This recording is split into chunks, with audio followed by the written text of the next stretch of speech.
शिवाय नमस्तुभ्यं। ध्यान रखिए एकादशी में स्कंद पुराण यहाँ तक कहती है कि इस कथा के चरित्र को जो श्रवण कर लेता है उसको 26 एकादशी करना भी नहीं पड़ती। इस एकादशी की केवल ये कथा सुनकर ही वो तर जाता है। बहुत ध्यान से सुनना इसको, कथा तो बड़े भाव से सुन लो इसको, है? बड़े प्रेम से। इसलिए सारी एकादशियों में निर्जला एकादशी की महत्वता शास्त्र प्रमाण करता है। महाराज निर्जला एकादशी का उद्यापन जो करा जाता है, उसका उद्यापन और प्रदोष का जो उद्यापन करा जाता है, इन दोनों का क्रम लगभग एक जैसा ही। तो निर्जला पहुंची है और निर्जला ने जाकर भगवान नारायण से निवेदन करा। भगवान विष्णु ने पूछा, क्या बात है निर्जला, आज तुम खेलती हुई यहां पर आकर खड़ी हो गई, क्या हुआ, क्या है? क्या तुमको गौलोक धाम में आनंद की अनुभूति नहीं हो रही जो तुम बैकुंठ में आई? निर्जला घूमती घूमती भगवान के सम्मुख में पहुंच गई। भगवान ने पूछ रहे हैं, बार बार पूछा, निर्जला हुआ क्या तुमको?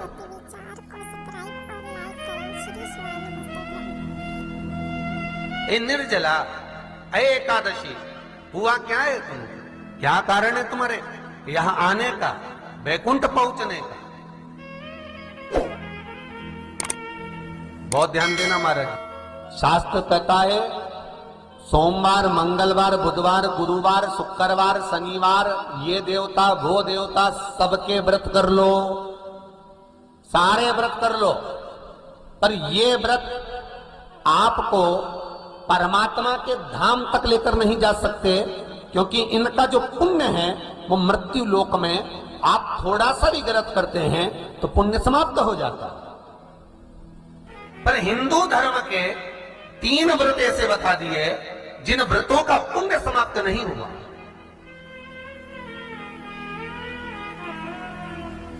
हिंदू धर्म के 3 व्रत ऐसे हो गए जिनका पुण्य समाप्त नहीं हुआ महाराज, जिनका पुण्य प्रबलता में बढ़ता गया। पहले नंबर पर एकादशी, दूसरे नंबर पर प्रदोष और तीसरे नंबर पर शिवरात्रि। एकादशी भी 26 है तो प्रदोष भी जम के बोलते जाओ 26 है। शिवरात्रि केवल 12, केवल 12, और अगर अधिक मास की पड़ जावे तो ये पर अधिक की आय तो 13 है। तो यहां शास्त्र कह रहा है कि 3 व्रत हमारे यहाँ जिनका पुण्य समाप्त नहीं हुआ, जिनका पुण्य प्रबल हुआ, बड़ा। इसलिए आज भी माता एकादशी का व्रत करती है, और एकादशी का व्रत कर कर अगर कोई जीवात्मा को देते हैं, कोई मर भी गया तो उसको एकादशी का दान देते हैं। एकादशी का उसको दान दिया है। महाराज निर्जला खड़ी है, पूछा क्यों आई हो, क्या कारण? निर्जला आई तब लक्ष्मी मैया उठकर निर्जला के करीब में गई। निर्जला बहुत सरल थी निर्जला। कहते हैं कामा एकादशी सबसे लंबी है। कौन सी एकादशी? कामा। फिर मोक्षदा उससे नीची है महाराज। और निर्जला जो है बिल्कुल छोटा स्वरूप है। निर्जला का मतलब देखा जाए तो केवल 2 चोटी करी हुई है। मस्तक पर भोर लगा हुआ है निर्जला के, माथे पर बिंदी लगी हुई है निर्जला के, सुंदर गले में तुलसी की मालाएं पहनी है निर्जला, हाथ में जो हाथ फूल जैसी माताएं पहले पहनती थी, आपको ध्यान में होगा, ऐसा बड़ा फूल होता था, अंगूठियां पड़ी होती थी, हाथ में ऐसा लगा रहता है। तो निर्जला हाथ फूल भी तुलसी के धारण करी, बड़ा सुंदर स्वरूप है माता निर्जला का महाराज। छोटी है तो माता लक्ष्मी उनके पास में गई और निर्जला से जाकर पूछा, निर्जला तेरे आने का कारण क्या है, तू बता। नारायण आपसे पूछ रहे हैं कि क्यों आई हो, किस लिए आई हो, क्या है तुम्हारे आने का कारण? निर्जला ने कहा, मेरी विनती केवल इतनी सी है मां कि मैं ये चाहती हूं कि मैं जीव के प्राण छूटने के बाद उसके प्राणों को जिस समय मैं लेकर जीवात्मा के प्राणों को परमात्मा तक भेजूं, बैकुंठ तक भेजूं, गौलोक धाम तक भेजूं, उस बीच में मुझे ले जाते समय कई नरक भी बीच में पड़ेंगे, कई स्थान ऐसे बैतरणी आदि के स्थान बीच में आएंगे तो वो स्थान में मुझे रोका ना जाए, मैं सीधे भगवान के धाम पहुंच जाऊं। ऐसी कृपा, ऐसी दया। जितनी भी माताएं एकादशी का व्रत करती, बहुत ध्यान से सुनना आज की कथा को, शायद जिंदगी में मिली ना मिली, पर ये कथा का रिश्ता तो बहुत ध्यान से सुनना। स्कंद पुराण यहां तक कहती है कि इस कथा के चरित्र को जो श्रवण कर लेता है उसको 26 एकादशी करना भी नहीं पड़ती। इस एकादशी की केवल ये कथा सुनकर ही वो तर जाता। बहुत ध्यान से सुनना इसको, कथा को। सबसे पहला नियम एकादशी व्रत का, सबसे पहला नियम है कि आप जिस दिन व्रत करो उसके एक दिन पहले भक्ति का संचार इस हृदय में करो। भक्ति का संचार इस हृदय में कर लीजिए। जिस दिन आप व्रत करो, जैसे एकादशी का व्रत कर रहे हो तो दशमी के दिन शाम का समय जब आवे, रात्रि जब होने लगे, शाम का समय आवे और रात्रि का आप जब भोजन ग्रहण करो तो उस भोजन में कोई ऐसा पदार्थ ग्रहण मत करिए जिस पदार्थ के कारण आपकी एकादशी बिगड़ जाए। कोई बेकार भोजन में ग्रहण नहीं करना, श्रेष्ठ भोजन ग्रहण करिए दशमी।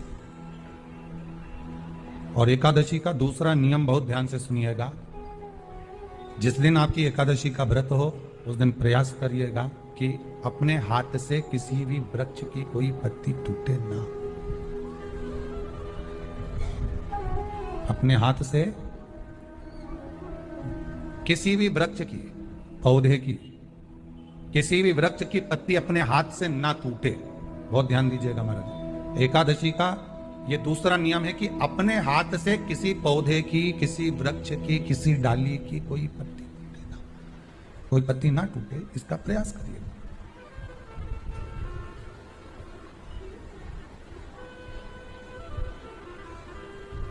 कितना सुंदर व्याख्यान कहा है, कितना सुंदर वर्णन है महाराज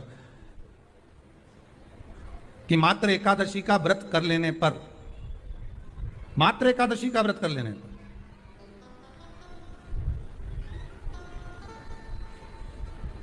जो पूर्व में किया गया हमारा पाप कर्म है, हमने किसी जीव की हत्या करी है, हमने किसी को कष्ट प्रदान करा है, हमने किसी को अपशब्द कहा है, हमने किसी को ताने दिए, हमने किसी को आड़ा टेढ़ा कहा है, हमने किसी को गालियां दे दी है, मात्र एकादशी का व्रत ही कर लेने पर ये सारे जो दोष हैं वो समाप्त हो जाते हैं।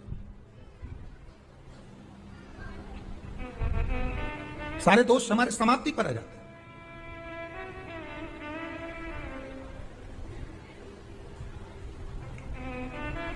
अब एक विचार करिएगा थोड़ा सा अपने मन में, अपने चित्त में, अपनी वृत्ति में एक बात उतारिएगा। एक अपने मन में एक बात को उतार कर रखिएगा कि आप अपने पाप को, अपने पाप कर्म को जिस दिन क्षीण करने वाले हो, समाप्त करने वाले हो, अपने पाप को आप जिस दिन समाप्ति पर लेकर जा रहे हो तो उसके एक दिन पहले आपको प्रसन्नता होना चाहिए कि नहीं होना चाहिए कि कल मेरा पाप कटने वाला है, कल मेरा पाप समाप्त होने वाला है। जो मैंने पाप कर्म करा है वो समाप्त होगा, जो मैंने पाप कर्म करा है वो कल समाप्त हो जाएगा। तो एक दिन पहले आपके चेहरे पर प्रसन्नता हो कि ना हो?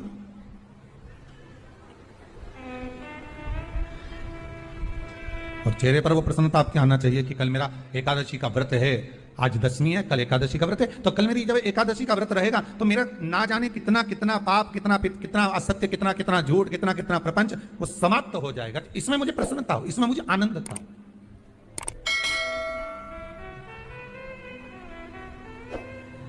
तो क्या कहा गया कि प्रयास करिएगा कि एकादशी के दिन कोई वृक्ष की, कोई डाली की, कोई कोपल की कोई पत्ती ना तोड़ी जाए।